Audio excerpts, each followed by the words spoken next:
कि आज बड़ी देर हो गई थी। कार तो बड़ी है यूके में हम लोग इफ्तारी और सहरी इसी तरह से करते हैं। अस्सलाम वालेकुम, आप सब कैसे हैं? आई होप जी सब ठीक होंगे। मेरी दुआ है आप जाने खुश रहें बात रहें अल्हम्दुलिल्लाह से जी मैं भी ठीक हूँ। एक नया दिन एक नई उम्मीद और बहुत सी दुआएं आप सबके लिए। तो चलो जी अज का व्लॉग शुरू करते हैं। अज का व्लॉग जी मैं सहरी तो बाद उठ के बेटी ਨੂੰ ਸਕੂਲ ਭੇਜ ਕੇ ਜਿਹੜੇ ਰੈਗੂਲਰ ਸਾਡੀ ਘਰ ਦੀ ਕਲੀਨਿੰਗ ਹੁੰਦੀ ਹੈ ਉਹੀ ਕਰਾਂਗੀ, ਕਿਉਂਕਿ ਸਾਰਾ ਦਿਨ ਅਸੀਂ ਇਹੀ ਹੁੰਦਾ ਕਿ ਇਬਾਦਤ ਕਰ ਲਈਏ ਔਰ ਸਵੇਰ ਮੇਰੇ ਕੋਲ 20-25 ਮਿੰਟ ਮੈਂ ਰੈਗੂਲਰ ਰੋਜ਼ ਆਪਣੇ ਘਰ ਨੂੰ ਕਲੀਨ ਕਰਨਾ ਹੁੰਦਾ। ਆਮ ਸ਼ੋਰ ਕਿ ਸਾਰੇ ਹੀ ਕਰਦੇ ਨੇ। ਲੇਡੀਜ਼ ਬੱਚਿਆਂ ਨੂੰ ਸਕੂਲ ਭੇਜ ਕੇ ਥੋੜਾ ਜਿਹਾ ਰੈਸਟ ਕਰਕੇ ਫਿਰ ਘਰ ਨੂੰ ਕਲੀਨ ਕਰਨਾ, ਫਿਰ ਜ਼ੋਹਰ ਦਾ ਟਾਈਮ ਹੋ ਜਾਂਦਾ ਔਰ ਜ਼ੋਹਰ ਤੋਂ ਬਾਅਦ ਫਿਰ ਇਫਤਾਰੀ ਦਾ ਤੇ ਟਾਈਮ ਦਾ ਪਤਾ ਹੀ ਨਹੀਂ ਲੱਗਦਾ ਇਫਤਾਰੀ ਦਾ ਟਾਈਮ ਆਂਦਾ किस टाइम है। इतनी स्पीड ना गुजरता है ना, एंड वाले 2-4 घंटे तो बड़ी स्पीड ना गुजरते। किरे किरे नाल कुछ होंदा ज़रूर शेयर करना मेरे नाल तो इस तरह ही होंदा। बस जी मैंने कहा कि घर में को पहले क्लीन कर लूँ और फिर ही अपनी जो इबादत करनी है ज़ोहर के टाइम वही करूँगी। और यहाँ पे मैं देख रही थी कि किरी किरी चीज़ सैट होने वाली है बेटी दे वॉलड्रॉप ਦੇ ਵਿੱਚ ਤੇ मैं क्या चलो वही चेक कर दी। और यहाँ पे जी बस मैं इसके बास्केट को सारा सेट कर रही थी। कपड़े धोए थे ना वो सारे यहाँ पे मैं लगा रही थी और जो हैंग करने वाले थे वो इस्त्री कीते ने सारे और वो लगा रही थी। और स्कार्फ वगैरह ये सारे मैंने तय लगा के बेटी ने ऑलरेडी पहले रखे हुए थे और मैं यही देख रही थी कि कौन से स्कार्फ इसके अभी सारे यूज़ होने वाले हैं। वो अभी ये रमज़ान में ना सारे पहन के तो इन्होंने इस्तेमाल कर ले ताकि सवाब का काम भी लगे। और यहाँ पे ये देखे सारी मैंने तय लगा के रखी हुई है। लेगिंग हो गई, साथ में उसके नाइट पजामाज हो गए, सारे इस तरह से तय लगा के रख देती हूँ ताकि फिर उसको ना मुश्किल भी ना हो और मैनू भी ना मुश्किल हो धोन च भी तो संभालन च भी। साथ साथ ही मैं कपड़े वॉश करती हूँ ना और साथ साथ ही उसको आयरन करके ना उनको उनकी जगह पे रख देती हूँ, क्योंकि यूके के विचकार बड़े छोटे ने ना तो बड़ी मुश्किल होती संभालनी।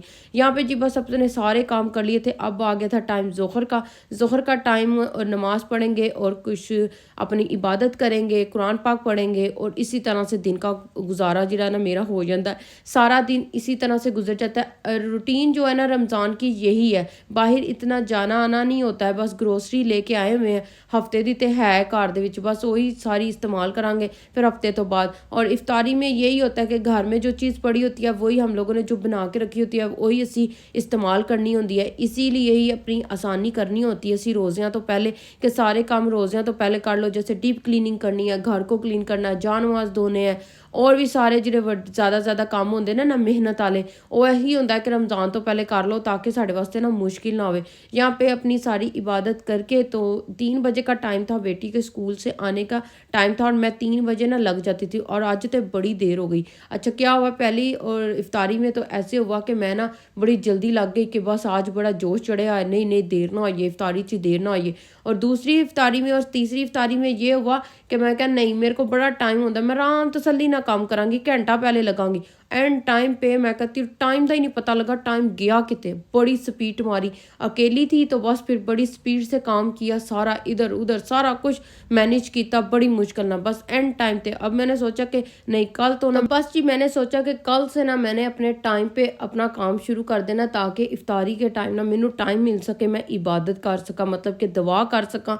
क्योंकि इफ्तारी के टाइम हमारी दुआएं बहुत ज़्यादा कबूल होती हैं और उस टाइम ज़रूर अपना टाइम सारे काम ख़त्म करके ना टेबल ते बैठ के और अपनी दुआ नू ज़रूर शामिल करया करो, क्योंकि अल्लाह ताला इस टाइम साड़ी बहुत ज़्यादा दुआ नू कबूल कर रहा होंगे, आमीन कह रहे होंगे ने। तो बस जी यहाँ पे जी हम बनाएंगे अब दही भले। बस वही गल है ना कि इंसान थकिया होंदा है और 2-3 दिन से वैसे भी बड़ी थकावट थी, संडे भी मंडे भी बहुत थकावट थी, तो बस उसकी वजह से ना इंसान थोड़ा सा टायर्ड फील करता है। और यहाँ पे जब सारी जिम्मेदारियाँ खुद अदा करनियाँ पैंदियाँ होना तो फिर बहुत ज़्यादा मुश्किल हो जाती है।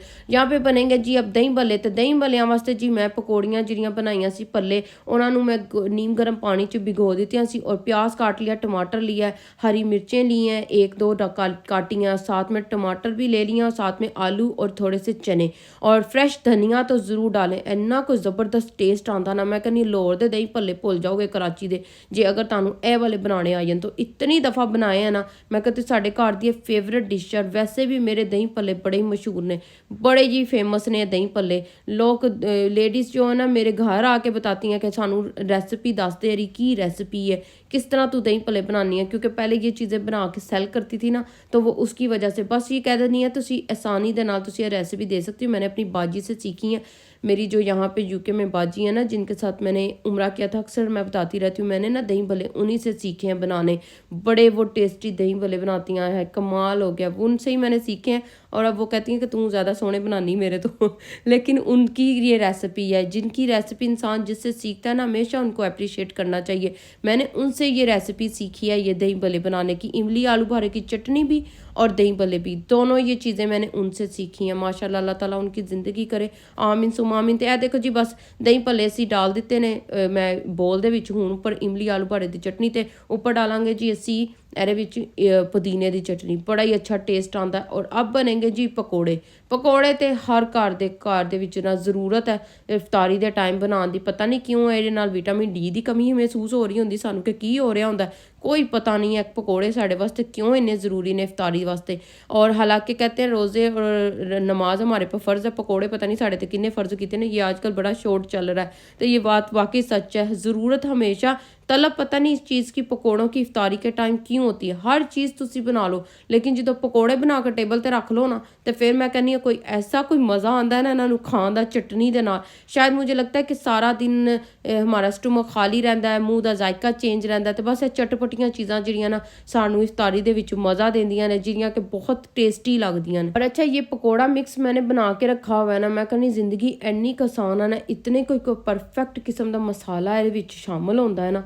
कोई मैनू ज़्यादा 3 दिन से बना रही हूँ, 2 दिन से, लेकिन यहाँ पे मुझे ना नमक फीका लगता है ना मिर्च फीकी लगती है, इतनी परफेक्ट। हालांकि मैं एक्स्ट्रा भी डालती हूँ, इतने हिसाब से डालती हूँ, हालांकि रोज़े में असी चख नहीं सकते हैं, फिर भी इतनी परफेक्ट मिर्च मसाला डलता है ना, क्योंकि सबके रोज़े होते हैं घर में। तो बस ये चीज़ बड़ी इंसान को लगती है। और यहाँ पे जी बस मैं क्या कर रही थी कि टेबल पे को ना थोड़ा सा डेकोर करने की कोशिश कर रही थी। और ये देखें, नंबर 2 दूसरा रोज़ा है ना, माशाल्लाह, ये रिकॉर्ड की हुई वीडियो दूसरा रोज़ा है, लेकिन जब तक आप तक पहुँचेगी पता नहीं तीसरा चौथा होएगा, क्योंकि 1-2 दिन पीछे वाले व्लॉग मैं डालती हूँ ना, तो फिर आगे वाले चलते रहते हैं। इसी तरह से मेरा शुरू से चला रहा है। तो ये देखें, यहाँ पे मैं टेबल को सेट कर लूँगी। और बेटी का रोज़ा था और उसको सर्दी भी लग रही थी, और मैंने उसको कंबल दे के ना लटा दिया था कि वो रेस्ट करे।